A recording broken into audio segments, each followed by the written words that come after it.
ప్రతిఘటన టీవీకి స్వాగతం. క్షణక్షణం మీకోసం.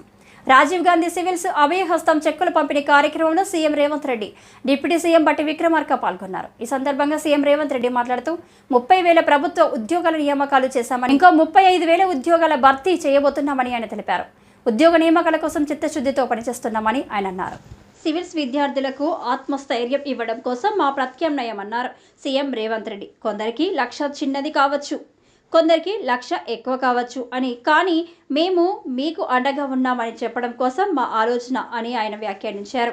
మీరు మా కుటుంబ సభ్యులు అని చెప్పే ప్రయత్నం మాది అని, చాలా కాలం సచివాలయం లేదని, సచివాలయం వచ్చాక ఎవరికి అనుమతి లేదన్నారు. అలాంటి పరిస్థితి నుండి అది ప్రజలది అని నమ్మకం కలిగించే ప్రయత్నం చేశామని ఆయన తెలిపారు. అందుకే మిమ్మల్ని కూడా ఇక్కడికే రప్పించామని, ఇంటర్వ్యూలో కూడా ఐఏఎస్కి సెలెక్ట్ అవ్వాలన్నారు సీఎం రేవంత్ రెడ్డి. అంతేకాకుండా మన పిల్లలు ఎందుకు ఐఏఎస్లుగా ఎందుకు ఎంపిక కాకూడదు అని మేము ఈ కార్యక్రమం ఏర్పాటు చేస్తున్నామన్నారు.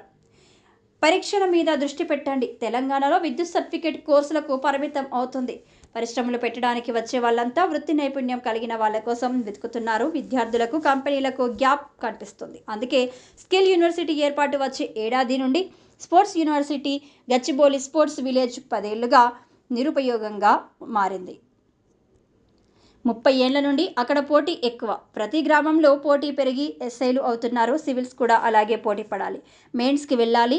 మీకు ఏ సమస్య వస్తే మీకు అండగా నేను అండగా ఉంటా అని సీఎం రేవంత్ రెడ్డి అన్నారు.